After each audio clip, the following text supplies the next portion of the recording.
What's up everybody, this is Dr. Ali Haider here. Thanks for stopping by the channel. Please smash that like button if you like what you see and definitely subscribe. So I've had a lot of questions lately from friends and family on what you should do if you think you have COVID-19 symptoms or if you were potentially exposed to somebody who did test positive for COVID-19. So I figure let's go over some tips on what you can do. Now the good news is 80% of the people who get infected with COVID-19 are going to have mild symptoms. These are going to be symptoms that you can ride out at home and are not going to require hospitalization. 20% of the people who get infected are going to require hospitalization, and a small proportion of those are additionally going to require ICU care and potentially ventilation and a higher level of care.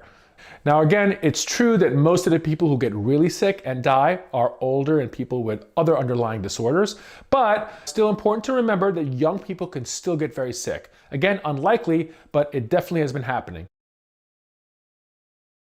Now let's quickly just review what the symptoms are. Now the symptoms of COVID-19 are really similar to any other viral infection or flu-like symptoms. Now 80% of the people who are presenting with COVID-19 are going to have a fever. This can be a low-grade fever or potentially a higher fever, but that's probably the most common symptom. Second most common symptom is a cough. That cough can be productive of sputum or light sputum, or it could also be a dry cough. Other common symptoms include fatigue, body aches and malaise, okay? And sometimes GI symptoms such as nausea and diarrhea.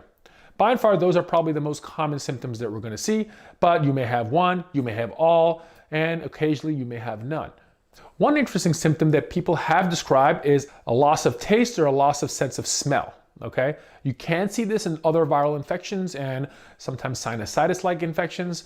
There have been some cases of COVID-19 where that was the only symptom reported. So again, something to look out for. Remember, those symptoms don't necessarily mean you have COVID-19. It could be something else. It could even be allergies. But in the current state of play in the United States, I think it's important to rule out COVID-19 or assume COVID-19 until proven otherwise.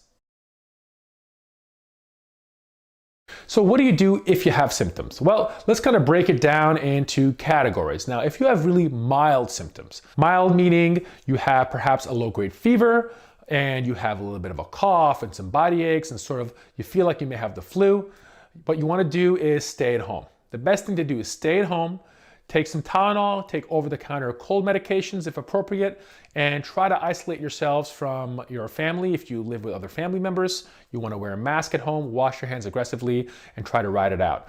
You do want to get in touch with your doctor. It's never a bad idea, and depending on your situation, there may be a role for testing, even with mild symptoms, particularly if you're, for example, a healthcare worker.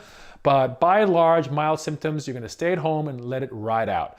Most of the time, at least in the current status of things in the United States with testing, you're probably not gonna warrant testing if your symptoms are really mild. But assume you have it and treat yourself as such. Now, if you have moderate symptoms, so maybe you have a higher grade fever for several days, your cough is a little bit worse, and maybe even you have a little bit of trouble breathing, definitely in this situation, you want to call your doctor. That may be a situation where you do want to get testing done, again, depending on the situation of your area. What you don't want to do is head straight for the emergency room or head straight for your doctor's office or an urgent care center. The reason is, number one, they're completely overwhelmed and crowded with a lot of COVID-19 positive patients. So if you don't have the infection, you're going to expose yourself potentially to people who do. All right. Not to mention there are going to be really long waits and things are in sort of a disarray here. So do not go anywhere without calling your physician if your symptoms are moderate. Now, if your symptoms are severe, meaning you've developed chest discomfort or shortness of breath and difficulty breathing, particularly if the breathing has gotten worse over a short period of time, such as over the course of 24 hours, that's a situation where you want to call 911 and play it safe. Now, EMS is overwhelmed in a lot of places, particularly in New York City. I think they had 7,000 calls on Thursday alone, which was, I think, a record for them. So EMS is very inefficient right now, so you have to take that in mind. Another reason not to call if you only have mild or moderate symptoms, let the EMS handle the people who are a lot sicker, okay? So again, if you're not sure and you're not feeling completely crummy, call your doctor and try to get some guidance. Now, if you don't have a doctor, what you can also do is Call your insurance company. There's a lot of teledoc services and telehealth services where you can get a physician on the line or even video chat, and they can help you figure out whether or not you may need to go see a doctor or you may need to get tested. So use those resources. You can also go online from your local town and city and try to find out where there may be availability to speak to a physician on the phone, because these services are popping up to let people stay home but still have access to a physician if they otherwise didn't have one. Now, if it's up to me, we would test everybody. Broad testing, kind of what South Korea did and what Singapore did. They tested people who were symptomatic and asymptomatic. That way they were able to isolate the patients who actually were COVID-19 positive, even the ones who didn't have symptoms. Because remember, there is a large chunk of people who have zero symptoms but could still spread the virus. Now, in the United States right now, we're still not up to par to be able to do that. Testing is still very limited. In certain areas, it's more widely available, okay? So what you want to do is definitely find out what the status of testing is in your town. You can go to your town's local website and get that information, or even call the town hall and try to find out what the status of testing is, if drive-through testing is available. Now there's drive-through testing that's been popping around, all right, and these may be avenues for yourself to get tested if you have mild or moderate symptoms. Now remember, these drive-through centers are appointment only, so don't just show up somewhere. Make sure you call first, and you can find that information online. It is important to note that even if you have mild or even moderate symptoms that's not going to require a hospitalization, testing is not necessarily going to change management. We don't have any approved medications for this, so it's just supportive care. The importance of testing is so you can more aggressively isolate yourself and potentially track back all the close encounters you've had to isolate those people. But it's not going to change your management unless you're hospitalized.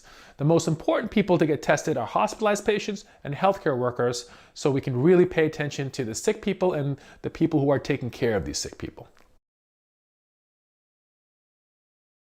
Now, what if you were exposed to somebody who turns out they were COVID-19 positive? So you're hanging out with some family or friends, which you probably shouldn't be doing anyway right now, but you find out that they tested positive for COVID-19.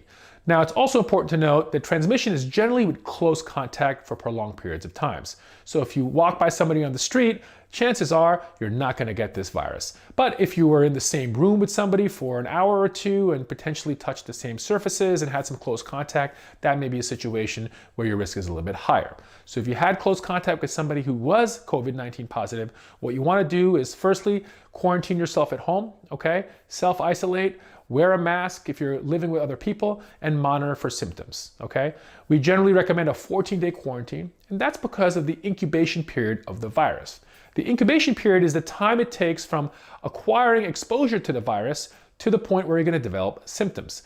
And generally, we think the average is about 5 days, but it can be anywhere between 2 days all the way to 14 days. Still, in many places, testing is still limited to people admitted to the hospital who are really sick and healthcare professionals who are having symptoms. So again, hopefully everybody is socially isolating.